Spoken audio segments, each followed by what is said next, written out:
You're listening to the Served Up Show, a podcast that features inspiring beverage professionals and topic experts that share their passions through meaningful content. Your hostesses, Bridget Albert, is best known as the Market Fresh Mixologist, an industry mentor with over 25 years of experience. And I'm Julie Milroy, best known for my passion for leading change and helping others grow in their careers. Grab a cocktail and sit back. Let's learn how we can make a positive impact in our industry.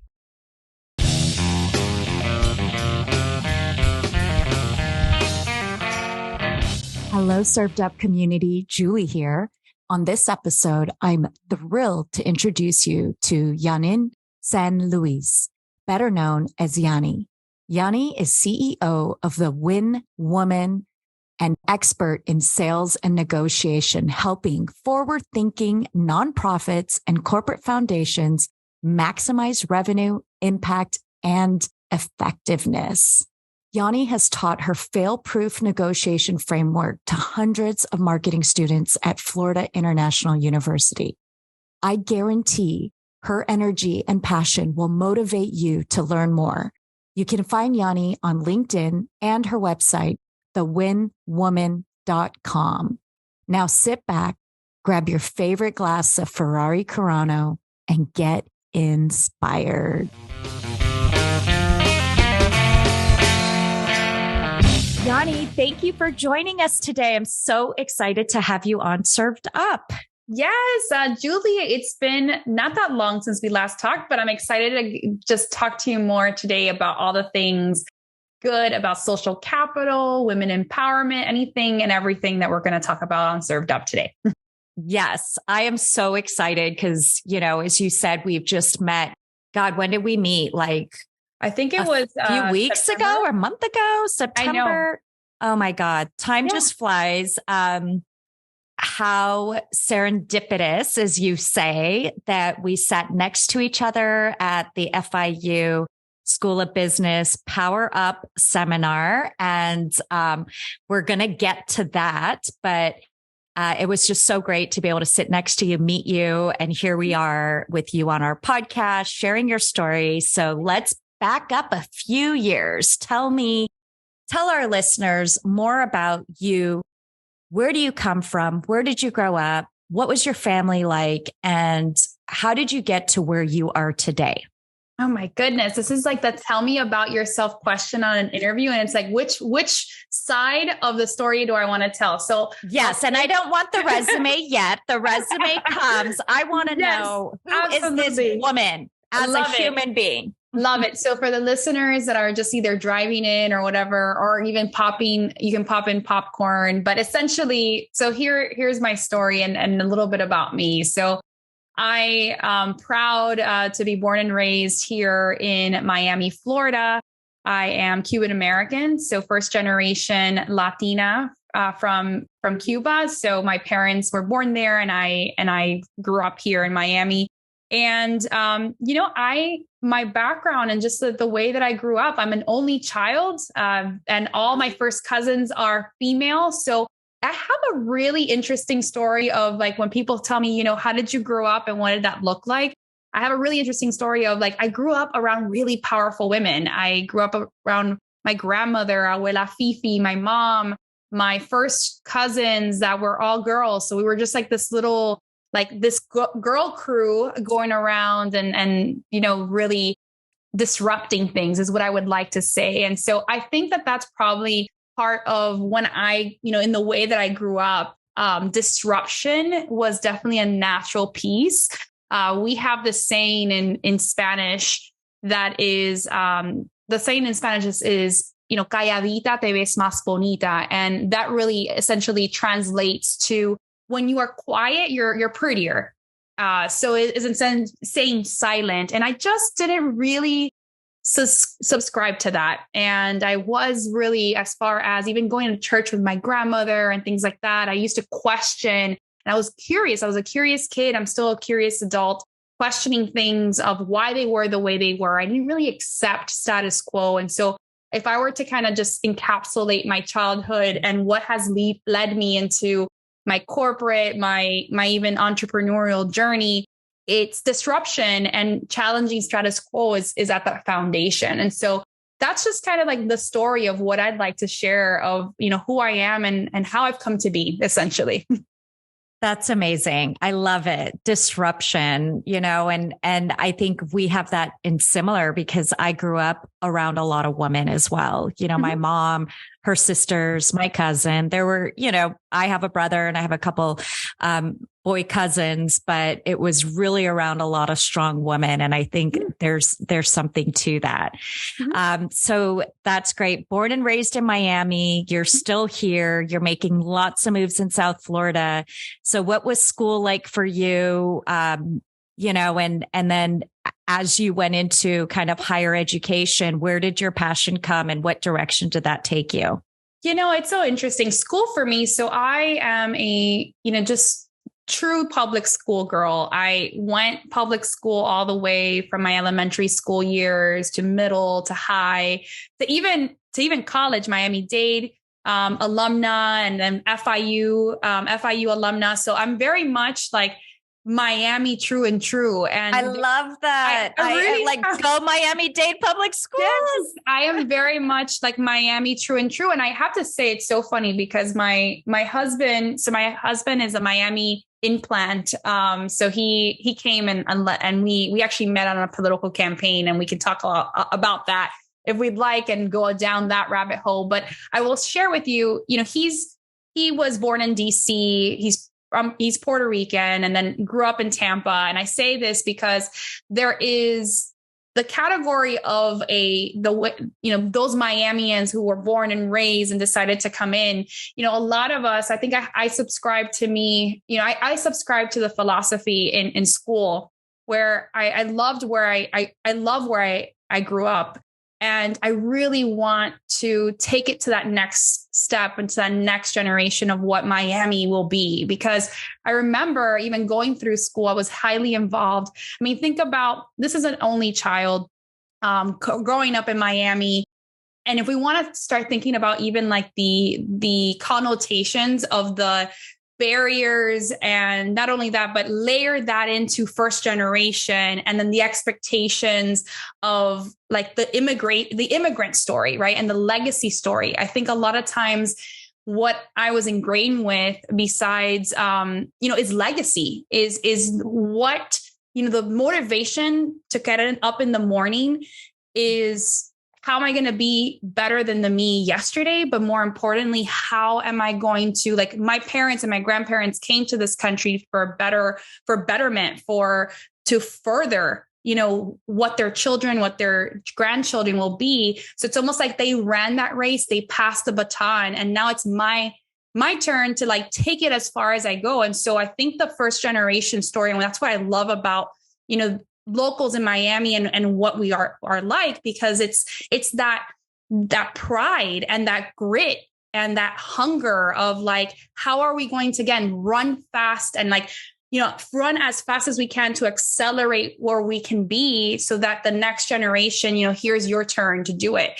And so I think about like the way that I grew up in that regard. I think to me, I grew up in a very competitive environment in the sense of, and I loved competition. I mean, my dad used to instill in me right before we would go to dinner, like he would race me to the dining table for dinner. Like he would be like, all right, ready, set, go, 5, 4, 3, 2, 1. And then let's go. And it was this competitive spirit. I think that becomes of like the betterment of who we are. And so, that's like the foundation of how I grew up. And then, in school, I didn't really know, if you told me how many times I wanted to go into different directions, at one point I wanted to do marine biology.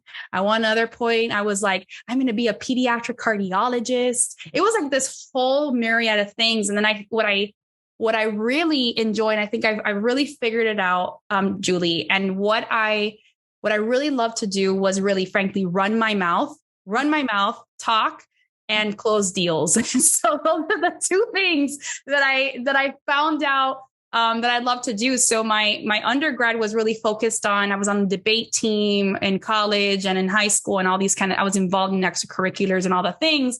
But talking, making my point, being like, that was appealing to me. And then I took a natural phase into sales. So sales and the way that, what closing deals was like, brokering and forming relationships. Like, that's what I love to do. I loved connecting people. I loved connecting the dots. I loved taking complex things and simplifying them. Right. So those were like the passions I ended up kind of going into. I majored in college in political science and women's studies. And then I went into, worked in corporate for a while before I went back to get my professional MBA, and, ended up graduating with my MBA and ended up like just going into that business side of what I'd like to do. So that's kind of a little bit about what my foundation was, and then evolvement of my, of my career. Yeah.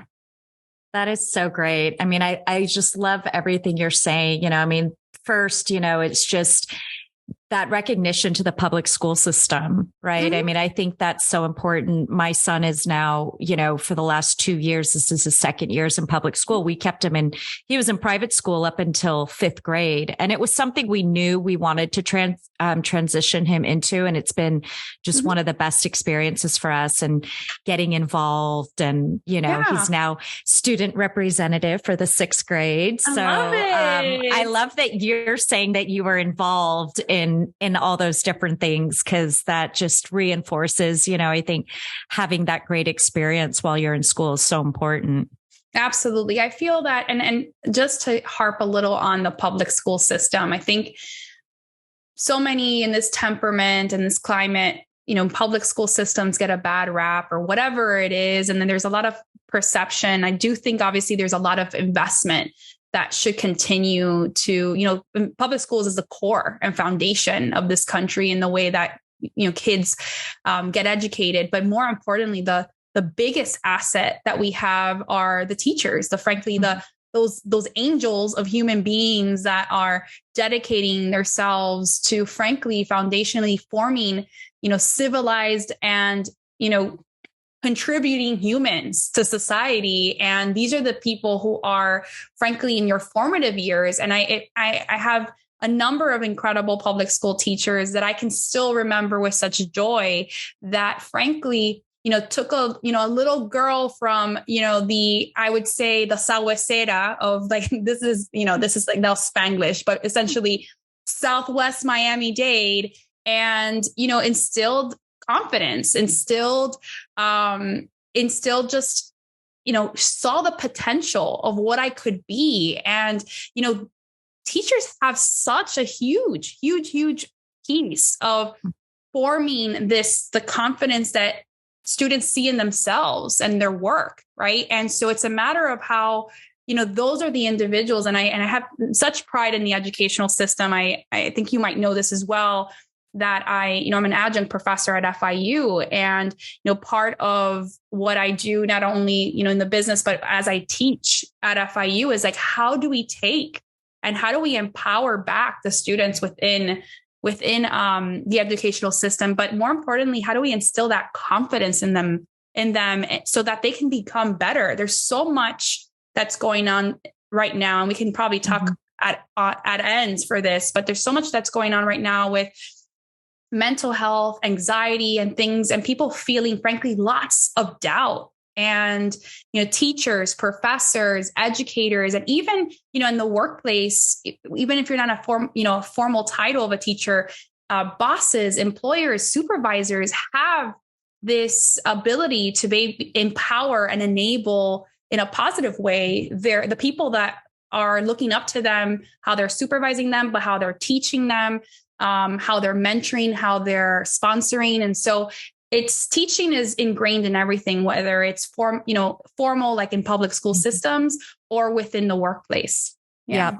And that lasting impact that you can have on one's life, it's so critical. And, I think, as you mentioned, just the climate that we're in, it's really sad that, and frankly, I'll just be honest, but for political reasons that the teachers and the school systems are being questioned. And it's really because outside of, where ban books or do this or don't do this or say this and don't say that, it's ultimately they are really, there and helping with those foundational skills for our children, and I think COVID showed us that when everything shut down, who was making sure that the kids still had breakfast and lunch, and now even at my son's public school, breakfast and lunch are still free. So those funds come from somewhere, and it's just a struggle. And I just wish that as a society, we could support and empower our schools and our teachers more, because their impact and what they do for the children and the community and society is so,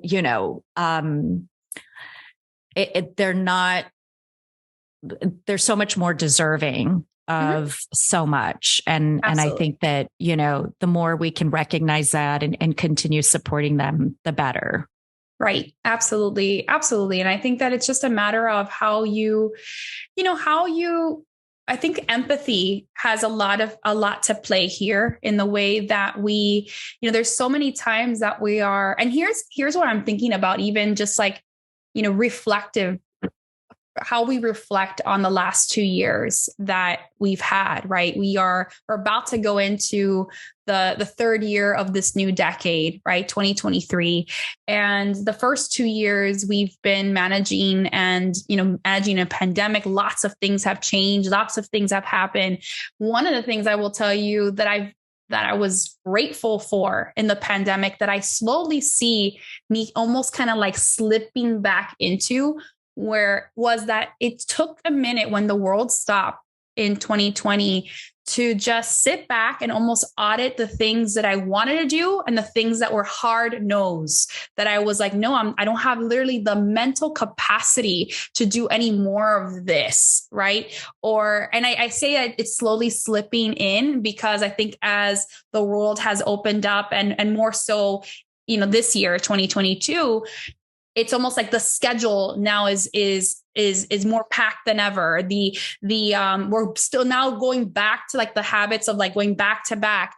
And the reason I even preface this and my point here is the fact that with empathy, before the world stopped, we were just kind of like on this hamster wheel, and we kept going and going and going. And we weren't even thinking about like, what's somebody else going through at this time, or what prevented them? Like, for example, I'll be sitting in traffic, and granted, sometimes people are distracted on their phones or what have you, and the light turns green and immediately I get a honk because like I didn't step on the accelerator and fast enough. And part of me, it's like, before I honk at someone, I'm like, you know what? Let me just give them like some space. Maybe they're just like, maybe they're processing information that, a loss of a family member, or they're processing other things that are happening, or they're contemplating a difficult conversation they're about to have. Why does it always have to come from an assumption place of it being like to impact you in a negative way? Right. And so I think that if there was more empathy in place, not only for teachers, right? Teachers being part of that group, but for others in the way that they're, showing up, that we would be in a different scenario, and being more intentional about, choosing our words, choosing our interactions, but more importantly, choosing the way that we show up. Yeah. No, 100%. I think empathy gets tossed around a lot now, but yeah, when the world shut down, it really gives you a different perspective. I can tell you that, as somebody that traveled all the time, right? I was one of those, it's like, get out of my way. You're not moving fast enough. Let me get on there. I want to be first on, first off, and I was like, I was like a bull. Now I'm like, I am so calm. I sit back. I let people go. I help the mom with and I just have such a better experience in my travels, because, you realize that people traveling, that it's you're very vulnerable, It is. And it's stressful. It's high stress, especially, you don't want to tick off the flight attendants because God forbid you'll get kicked off the plane, Right, so right. there's a lot going on, but I love that you say that because I can tell from me, my travels are so much more pleasant just because not that anybody's changed around me, but just because my approach has changed and I'm not this I still try to get on first and get off first, but I'm not knocking people over, maybe right. But it's before. It's also it's so funny because one of the, and good Lord, if anybody is listening from New York, I have to just share. I want to preface, I love my family. I have a number of family members in New York. I love the city of New York. And I'm not going to say, and I will say there will be times that I used to travel a lot for work and we would go to New York. And if I was there we would go at a week's time, maybe a week and a half, whatever. And if I was there for a week, at the beginning of the week, if you were to evaluate my mental state and just my aggressiveness, it would be one side of the equation versus at the end of the week where I was just I had no tolerance. I had zero, my barometer broke. And I had no tolerance after that piece. So it's almost how do you know what it is? It's so funny. I'll tell you, I had a good friend yesterday. I'm part of this women's group, this National Association of Women Business Owners, where I'm co-president of right now. And we had a meeting yesterday, and one of the members was talking about how in her grandchild, there is this now feelings teacher that is embedded in their learning. And it's a matter of how do you self-regulate your emotions, right? So she was talking about how her 4-year-old grandchild said to her, Grandma, I'm feeling really frustrated and I'm feeling out of control. So it was one of those things of girl, I hear you. I'm feeling pretty frustrated and out of control right now. And I think the reason I say this is because how do we self-regulate our emotions, right? And, how do we go into that scenario of just the travel? I feel like I used to sit in this, in this tin box or whatever in the sky and think to myself that civility as we know it is out the window here. There's no civility or courtesy or formal politeness that occurs when we are taxiing into the terminal and all of a sudden you hear the ding and then you're literally your seatbelt comes off and you're right standing up in the aisle. And I feel like it's how do you self-regulate those emotions, but also keep yourself in check, right? Maybe whether it's breathing techniques or, just kind of be present in the moment of why am I feeling this way? Do I really need to react this way? Or can I just take a step back and take, a little bit more patience to your point, right? In your experience now, how you've done it yourself. Yeah, I think that's really important is being aware of what is it that we're feeling, right? And it's okay to feel frustrated or impatient but at least recognizing that and then you can make those adjustments. I love that she said that. I think I need to be a little bit more open with how I'm feeling.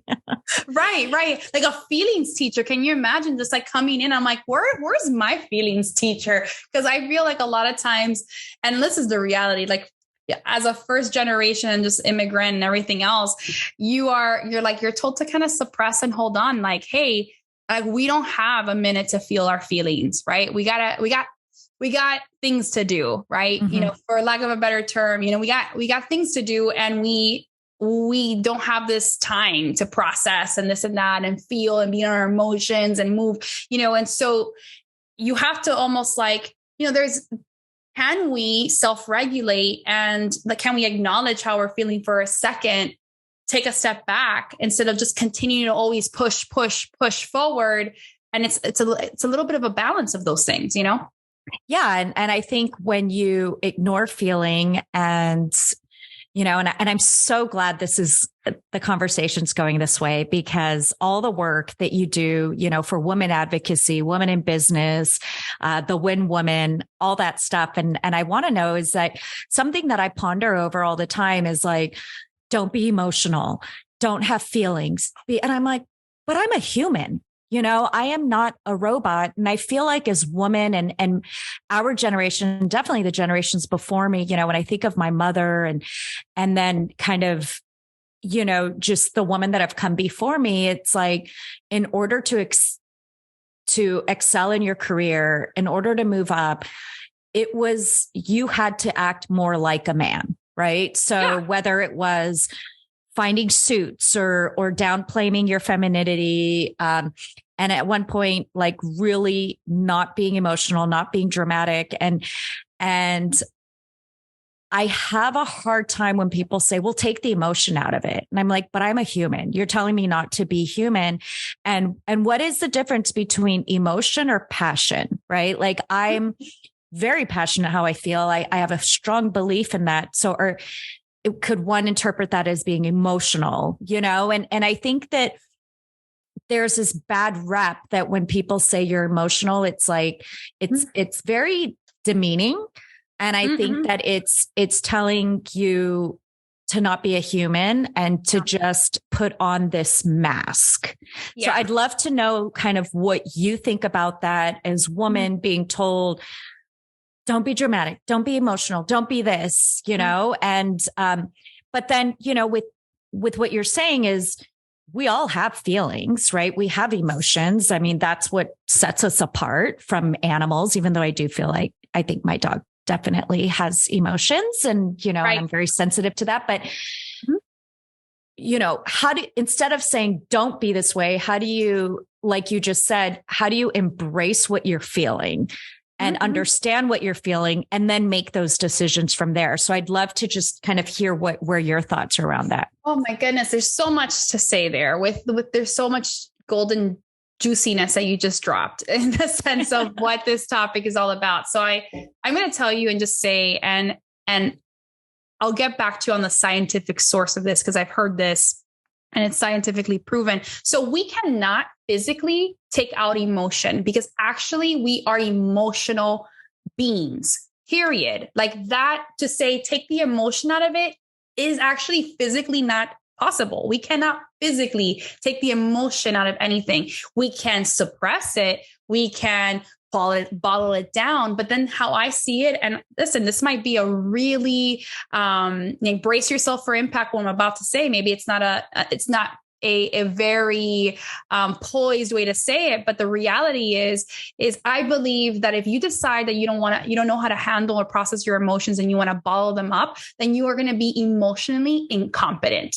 And that, to me, emotional incompetence, there's just no space for emotional incompetence in this new world. And I think that that's the reality of it. I think post pandemic and this new reality of where we're at, suppressing emotions, pushing it down, not talking about it, is coming from a very antiquated space. And it also is coming from a space of, it's coming from a very, it's just out of touch. Right. So for managers or people, or tough up or whatever, I do think that there is, again, always a balance of things. Right. If you're feeling, and there's like a period of time, and we have lapses, right? There's periods of time where you need to take a step back from a project. It's better for you to communicate those pieces without having, so you can process what's happening, what's going on in the outside space, and then step back into it when you're ready. And to be a self-aware person, leader, and come from a space of like, you know what? At this time, I've recognized that I no longer am my best self. If I continue to push myself in this way, I'm going to take a step back for a second. I'm going to empower you to take the lead on this, and I'll return. Give me a day, or give me an hour, or give me whatever it is. I will tell you also, like, the line of thinking that I'm processing as you're sharing this too, is the fact that, I struggle with this day in and day out, right? It's almost like I'm on this treasure hunt, or like, it's like the holy grail. And for me, I think everybody has their own holy grail of what they're looking for. Right. But for me, the holy grail of what I've always been really fascinated to digest, dissect, and see patterns in is like these highly successful people, right? These major CEOs, ultra unicorn businesses, billionaires, whatever it is, like the Oprah Winfrey, to name all the people that you want to name, you probably have a person that you look up to. And those of you who are listening, those of you who are looking up to someone, right? Part of me, I've always, my holy grail of like, I want to find out the secret formula of what is it like, what's their routine look like?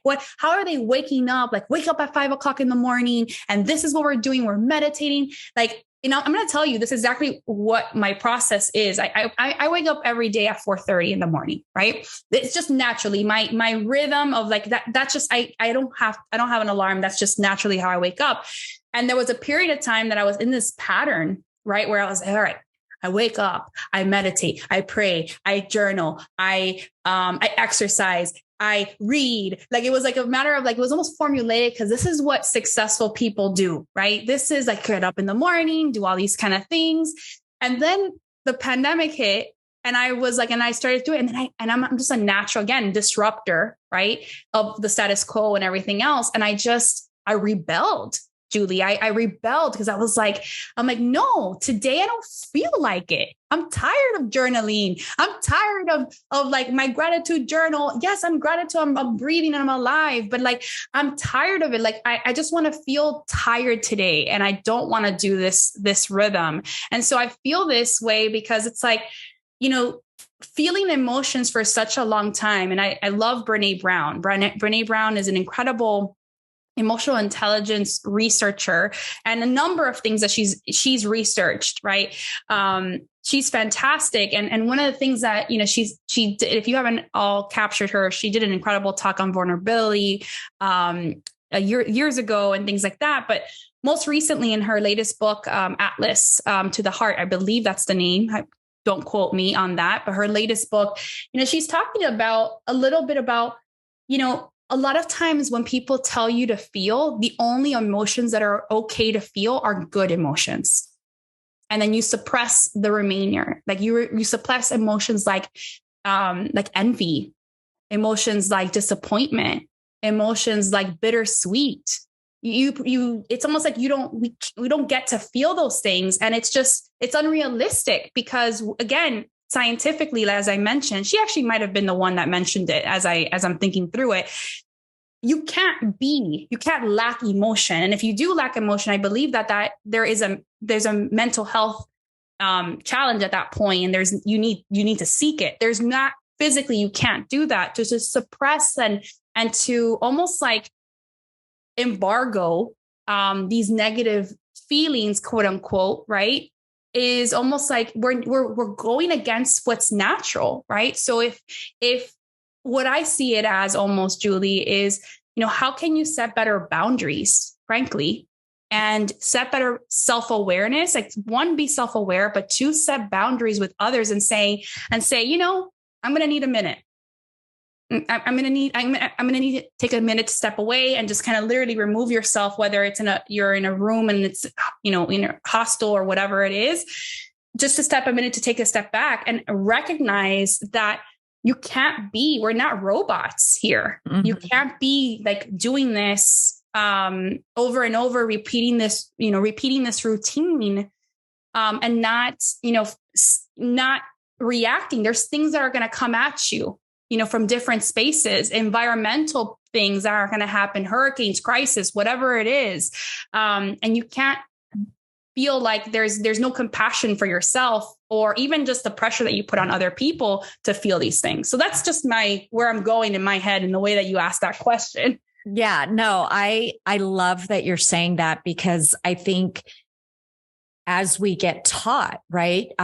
Because everybody's saying, don't be emotional or, calling people emotional. And it does tend to be with women, but I've also seen in the workplace where they'll say it about other men and it's meant mm-hmm. like, oh, you're not being a man because you're being emotional. God forbid, you're being right. like a woman. But then again, I hear it also from women, right? Saying, mm-hmm. oh, just take the emotion because we're taught that, mm-hmm. But I think where I like to challenge people is we're hearing now more than ever that the number one capability of a leader is empathy.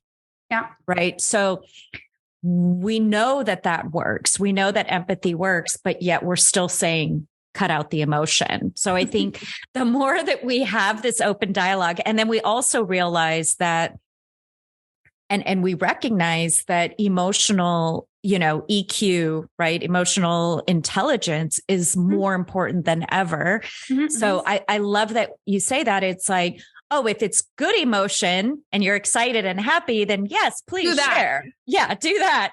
But if it's a negative emotion, bottle it up, take it away. Right. We don't want to see it. We don't want to hear it. And to me, I think that's what that builds resentment. Right. And I think when you talk about boundaries, it's okay. If my leader has to keep telling me, and I'm not saying me, but I'm just maybe somebody that is being told, stop being emotional. And maybe that's negative. I think that's where you're saying, put up those guardrails. Maybe what is causing that negative emotion all the time? Like, look at that. Like, what is that root of the problem, not the outcome that's causing these emotions, but what is, what's happening before that. And maybe that's where the guardrails need to come. You know? Yeah, absolutely. And I almost like, we've kind of come into this topic, as we're talking this afternoon and as we're kind of talking through these things, we've come into this topic of just really, frankly, emotional intelligence. And there's so many different components of emotional intelligence, whether it's literally, there is 5 components of it, right? There is like that social skills, right? There's a self-regulation. We talked about self-regulation, motivation, empathy, and self-awareness. Like, these are all the things that make an emotionally intelligent person. And under the scope of emotional intelligence, I also just feel like, a very interesting example that this happens all the time in just corporate meetings. Like, you have your weekly meetings of what's happening, or even as team meetings, as an entrepreneur, a small business owner, what have you, right? You have meetings with your team and that sort of thing. And there are outside things happening, right? Like, for example, whether it's, social justice things that have been happening in the last couple of years, these series of news and events that are happening, things that happen in your local community, what have you. And it's almost like you not addressing the elephant in the room, or are we just not going to just say anything about anything at this time? Or we're not even going to just at least hold space for a second before we get into the meeting agenda and the deliverables of what we're working on and whatever metrics that we're working on. I mean, how are we holding some space for team members, right? And also my biggest takeaway with emotional intelligence is, especially with self-awareness, is a matter of like, how are you reading the room?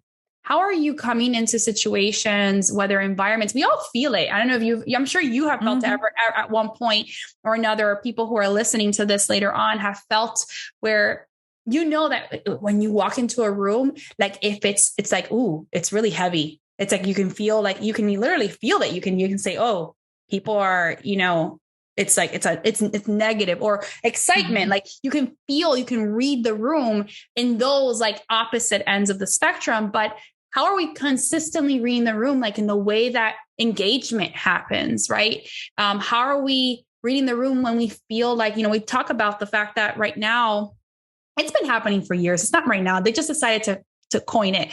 But this quiet quitting that's happening, right? It's been happening for years. People have just taken a step back, and quiet quitting is just literally people are burnt out and they're just like, I'm done. Right. So this is what happens. You don't quiet quit when you start a job and you're excited about this new job. You start quiet quitting because you're burned out, and that's what ends up happening.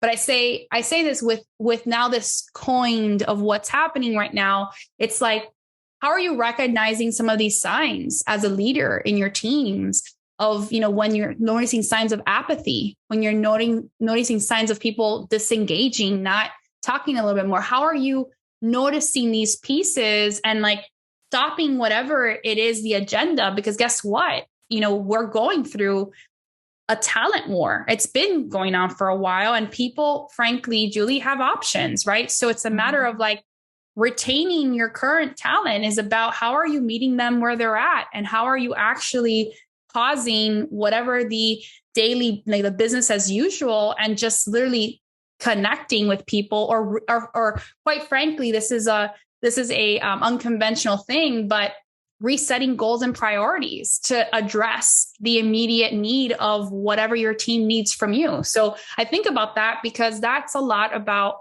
being emotionally intelligent to be able to, again, pivot those ways. Yep.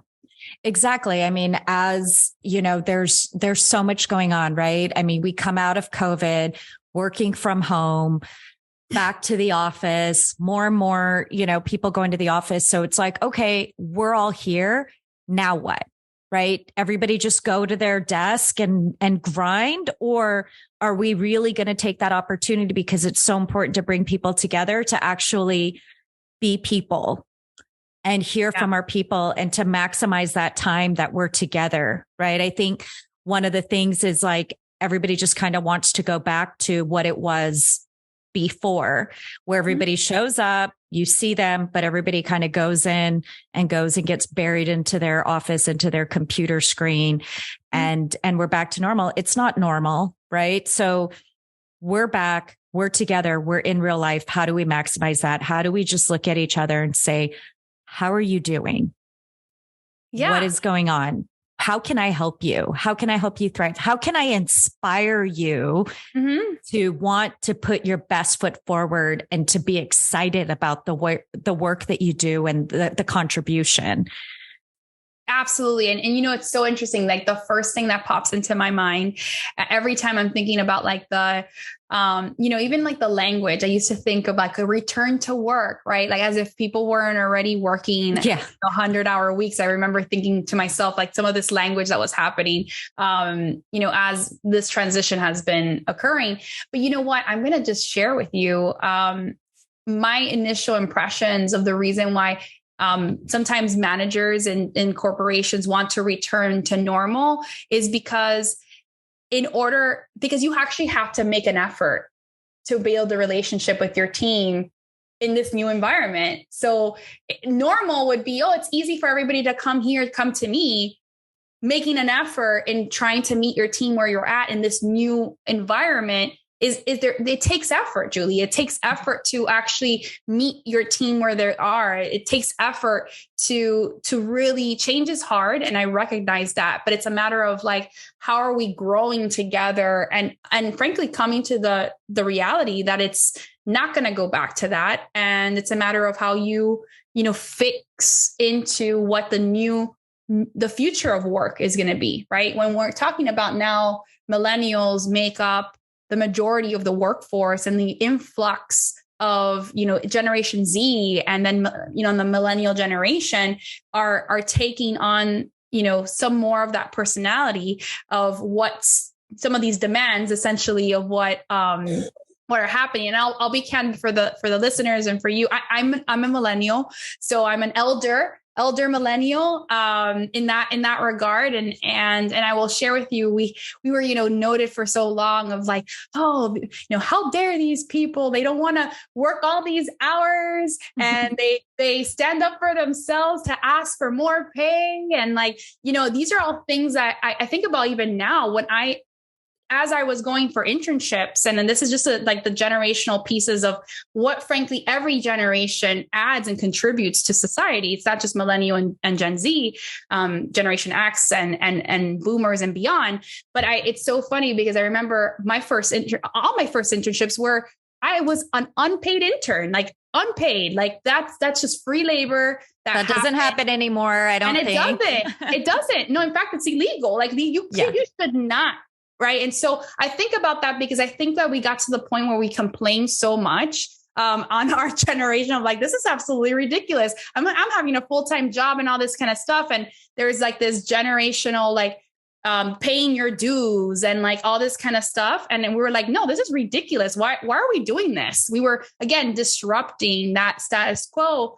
And I think now, you're talking about the generation now. Well, there is no type of unpaid internship anymore, right? The U.S. Department of Labor actually doesn't recognize that, right? It's a matter of like, you need to be able to compensate individuals for work and labor, which, to be honest, it's like, oh, it's such a novel concept to like get paid for what, to work. But that's the kind of thing where you're thinking about, again, this evolving piece and, essentially effort needs to be made. And I also just think, and I realize that leaders just need to also come to grips with the fact of like, it's okay to not know everything. And I think it's almost okay to be vulnerable enough to recognize and say, team, right now, it's really difficult for us to come back to the office and we're trying to figure out what works best for the team. I'm not all knowing. So we're going to be on a bumpy road because I'm learning with you to meet you where you're at.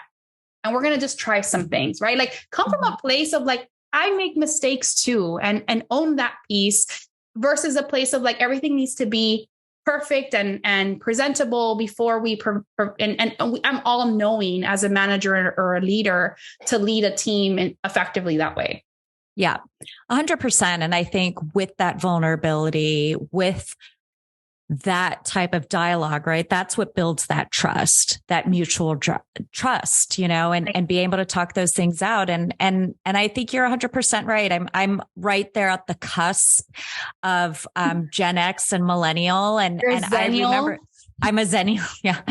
And Xennial or whatever. But yeah. I remember that generation, and I think more bold was, the years that came after me is questioning everything, right? Mm-hmm. I mean, I grew up where you do what you say, that's it. Children speak to children, stay out of it. Adults speak here. The good thing with, my mom and growing up so close to my mom and Korean and learning the language is I really got to be involved in a lot of that dialogue, yeah.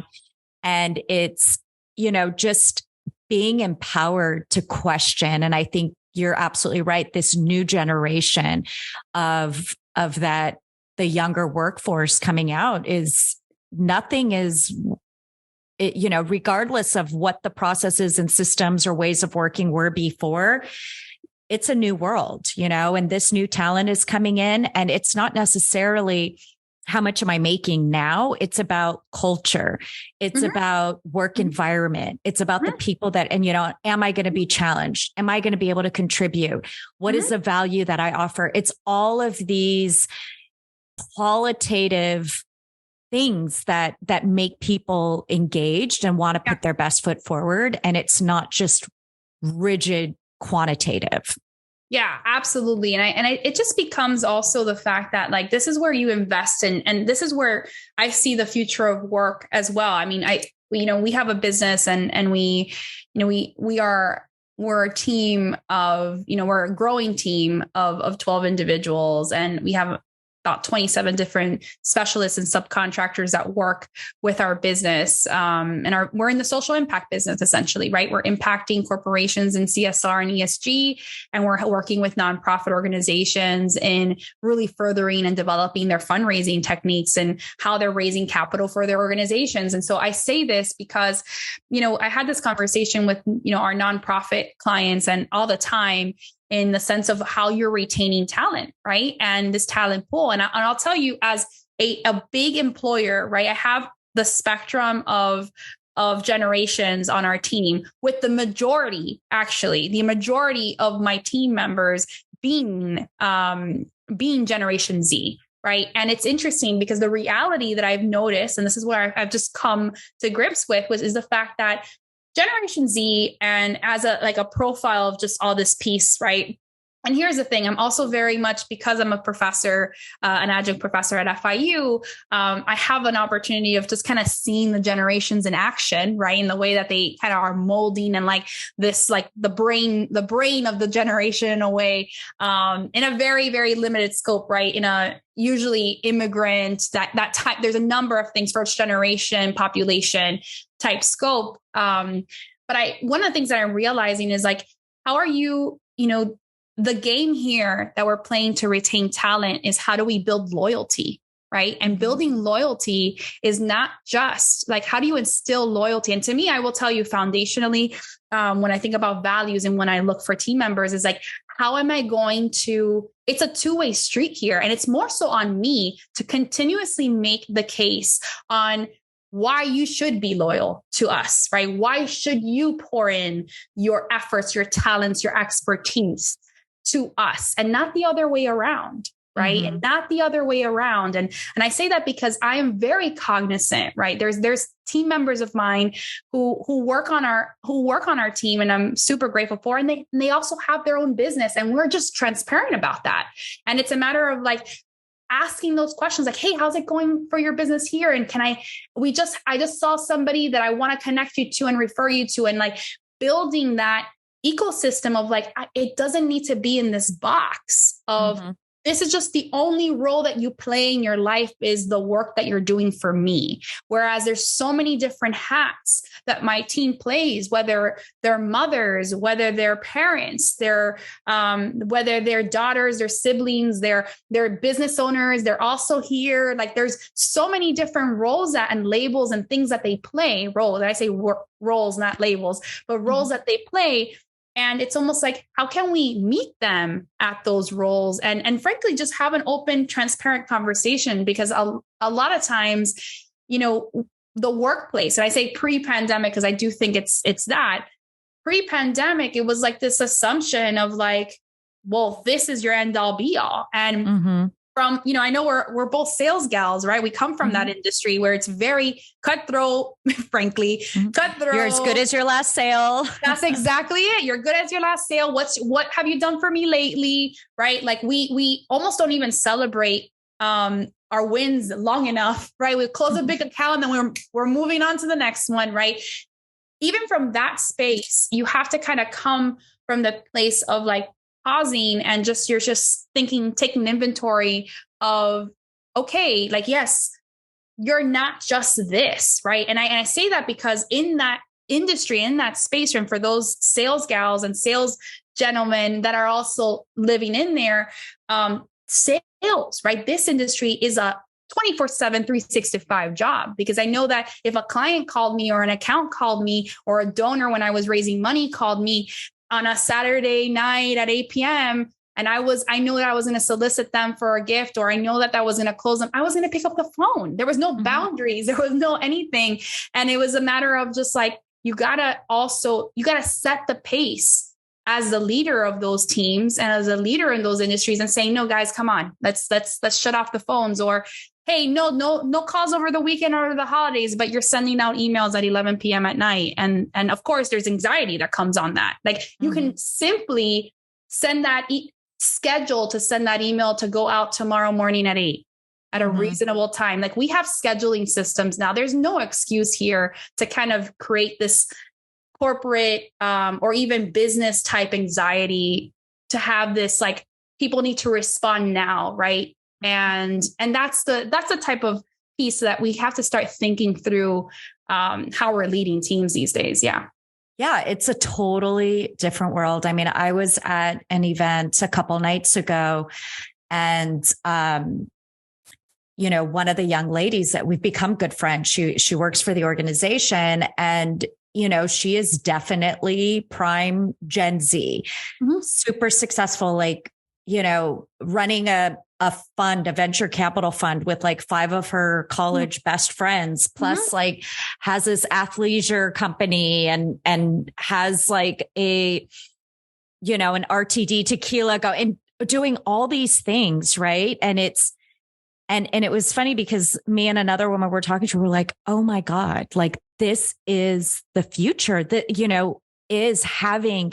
And I love that you said that, right? It's not just expecting this 100% loyalty. Like, I'm your one job. I'm the only person you work for. Instead, it's like, how can I help you with all the things you're doing? And we all work together to grow, because I think that is another shift that everybody, people are going to have to get used to. And even myself, right? As my son gets into the workplace and stuff, it's not just what is that one job you're going to do. It's what are the many different things you're going to do?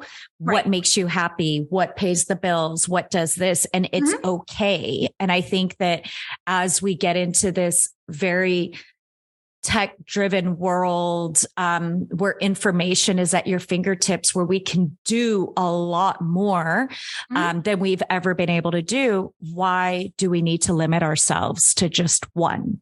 Absolutely. And I will share that also it's a matter of, even parents right now, parents, aunties, uncles, anybody who has an influence on youth, which a lot of us do, right? Or even your team members that you're cultivating, that you're sponsoring, that you're mentoring. You got to take into consideration the fact that it's no longer, and I think about this, I have these conversations because I'm literally, of all my first cousins, all the girls that I mentioned before, right? I'm the only one that hasn't had children just yet, right? And we have these conversations all the time with how like parenting styles and things like that and everything else. And part of the piece of what expectations, so I go back because of the lens that I come from, right? The lens that I come from is my own shared experience as a first generation, Latina from Miami, right? That's my lens. And that's the preface, right, of what I come from. That legacy component was so big and powerful, where it's like, you had to be something that was, prestigious, like a doctor, like an attorney, like all these things. Right. And I think we share that, culturally, in the way that we've talked about cultural norms and things, we share very much similar, like in that regard, where it's like, you had this expertise, you have to be the doctor, the lawyer, all these traditional jobs, and everything else that fell was like, almost like failure, not failure, but that was like, it's extreme, but that's the reality of the pressures. And I think that we have to almost give a little bit of space now where, kids are going through school and they finish high school and they might take a gap year. Right. I mean, God forbid if I were to have thought that at the point where on my end, but I think we're at a point with this next generation of the fact that it's okay to kind of figure out. I mean, is it really realistic at 18 to have it all figured out what you want to do, like for the rest of your years? Like, I mean, is that realistic to put that pressure on an 18-year-old? I mean, there's going to be people who might want to do that first. And then there's going to be people, that know, and and there's people that are going to have to figure it out. And I think that if we're open as a society to knowing that people are going to go through ebbs and flows and, have chapters of where they're at, then that's when, like, I started my career in music. I was a performer.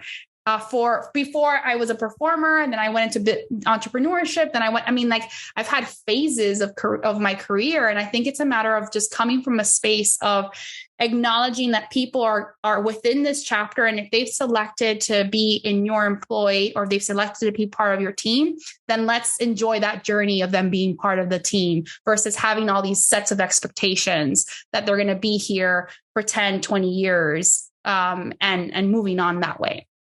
Yeah, I love that. I love how you think and your approach. And I just think it's so wonderful that, you take all of that and your passions to really help that next generation and all the work that you're doing. And I feel like we have to have you back on and like have a part 2, because we only scratched the surface. But I think it was such good dialogue because there's been so much around this. And I think, our listeners could get so many nuggets out of, everything you shared and the conversation we had. And I appreciate you so much. And, thank you so much for joining us today. I appreciate you, Julie. I think that it's been such a great conversation, and thank you for having me here. Thanks for listening. Served Up is brought to you by Southern Glazers Wine and Spirits. Produced by Zunu.online. Music by We Killed the Lion can be found on Spotify. Make sure to subscribe to be notified of future Served Up episodes. Cheers!